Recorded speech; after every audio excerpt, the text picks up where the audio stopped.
ఏది అయినా ట్రై చెయ్యి ఆచి చికెన్ మసాలా. ఆచి chicken masala exclusive. Junior NTR కోసం ప్రశాంత్ నీల్ దురందర్ రూట్ ఫాలో అవుతున్నారా? ఎక్కడి దురందర్ ఎక్కడి తారక్ సినిమా, వీటికి పోలిక ఎక్కడుంది అనుకుంటున్నారు కదా? ఇక్కడే ఉంది అసలు ట్విస్ట్. ఆ ఒక్క విషయంలో దురందర్ రూట్ అయితేనే సెట్ అవుతుందని నీల్ గట్టిగా నమ్ముతున్నారు. మరి ఆయన అంతగా ఇన్స్పైర్ చేసిందేంటో ఎక్స్క్లూజివ్ గా చూద్దామా?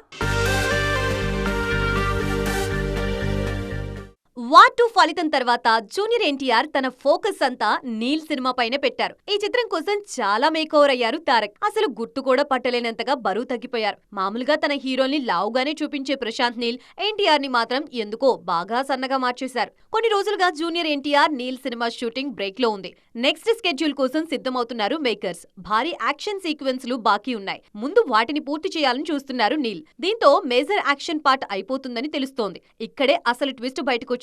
ఈ సినిమా సింగిల్ పార్ట్ కాదని, దేవర తరహాలోనే 2 భాగాలుగా రానుందని ప్రచారం జరుగుతోంది. ప్రశాంత్ నీల్ సైతం తన గత సినిమాలైన కేజీఎఫ్, సలార్లని 2 పార్ట్స్ గానే డిజైన్ చేశారు. ఇందులో కేజీఎఫ్ సంచలనం దేశమంతా చూసింది. నెక్స్ట్ సలార్ 2 కూడా లైన్ లోనే ఉంది. కాకపోతే తారక్ సినిమా విషయంలో సలార్, కేజీఎఫ్ సీక్వెల్స్ మాదిరి లేట్ చేయకుండా దురందర్ రూట్ ఫాలో అవుతున్నారు. ఫస్ట్ పార్ట్ వచ్చిన 6 నెలల్లోపే 2వ భాగం విడుదల చేయాలని చూస్తున్నారు. దురందర్ పార్ట్ 1 తో పాటు 2 కూడా 1000 కోట్ల క్లబ్ లో చేరింది. సెకండ్ పార్ట్ అయితే ఏకంగా 1700 కోట్లు దాటేసింది. సేమ్ ఫార్ములా తారక్ సినిమాకి అప్లై చేయాలని చూస్తున్నారు నీల్. కుదిరితే 2027 ఫస్ట్ హాఫ్ లో ఫస్ట్ పార్ట్, సెకండ్ హాఫ్ లో 2వ భాగం రిలీజ్ చేయాలని చూస్తున్నారు. మే 20న తారక్ పుట్టినరోజు సందర్భంగా టీజర్ ప్లాన్ చేస్తున్నారు. మొత్తానికి చూడాలిక ఈ ఫార్మేట్ వర్కౌట్ అవుతుందో లేదో.